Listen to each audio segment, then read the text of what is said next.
Сега искам да ви представя една много интересна техника на плетене. Казва се бръш, която е на основата на английски ластик. Ето това малко елече за кученце съм използвала точно от този тип техника на плетене. И можете да видите как изглежда. Това му е лицевата страна, а това е опаковата страна. Как се получава този интересен рисунък? Използват се два цвята, като се плете по средния начин. Сега ще покажа на една малка мостра и след това пак ще се върна на изделията. Ето тук на тази мостра, която вече плетох пластик едно на едно. След това редувах няколко реда английски, полуанглийски ластик. И на основата на английски ластик, ето тук вече може да видите, съм започнала в два цвята. Използвам доста контрастни цветове, за да може да се види добре разликата. Се получава интересен рисунък от двете страни, но вече в различен цвят. Плетивото се получава плътно, защото бримките се изплитат през една. Трябва да използвате игли, които от двете страни да може да се плете, защото се връща плетивото и два пъти се плете от една и съща страна, веднъж с единия цвят, след това с другия цвят. Как се случва това, сега ще ви покажа на тази мостра.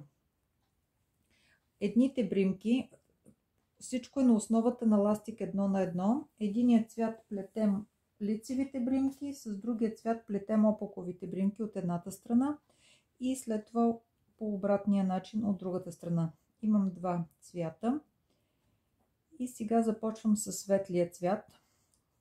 Когато плета със светлия цвят, тази бримка, виждате, едната бримка е изплетена и няма намятка, а другата бримка е точно с този цвят намятка. Тази бримка я отнемам, в случая лицева, намятам отгоре и бялото го изплитам опаково. Тук имам бримка с намятка и го изплитам опаково. Значи редувам едната бримка, я намятам и не я изплитам.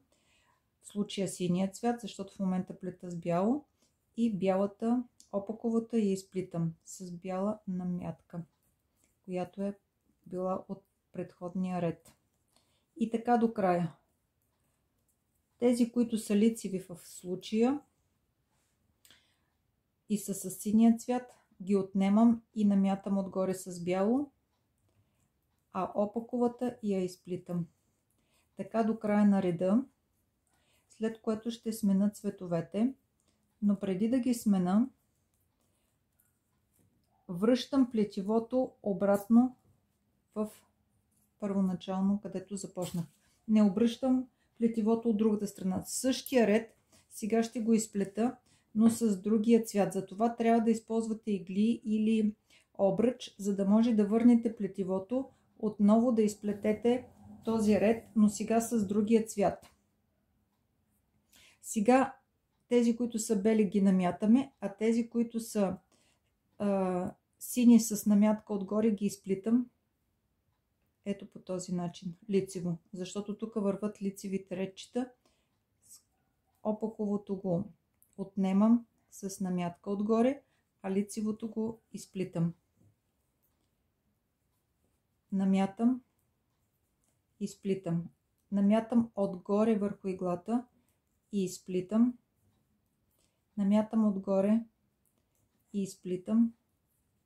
Намятам и изплитам лицевото. Опаковото го намятам, лицевото го изплитам. И така довършвам до края на реда. Тези, които ги изплитаме като лицеви, този цвят ще бъде преобладаващ от тази страна. Опаковата я намятам, а лицевата я изплитам.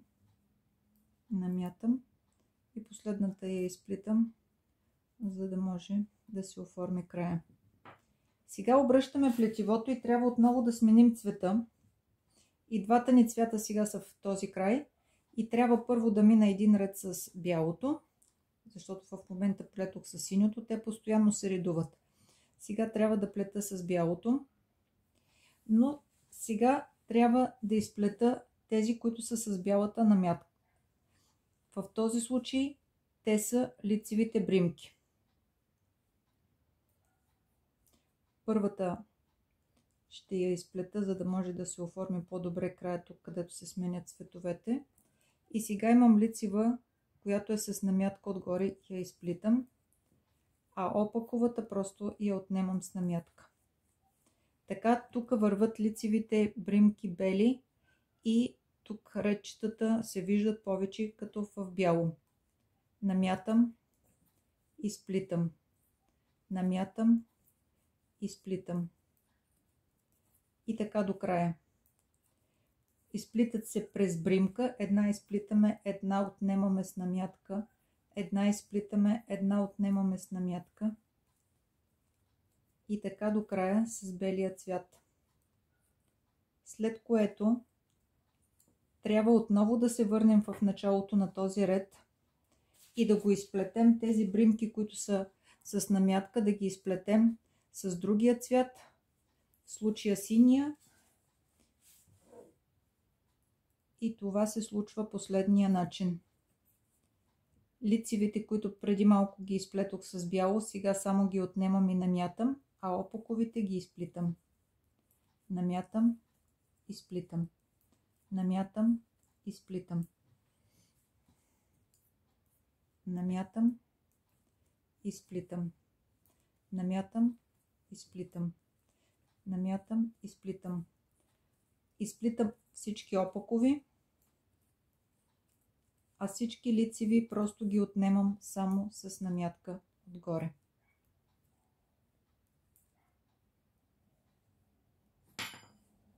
Това е.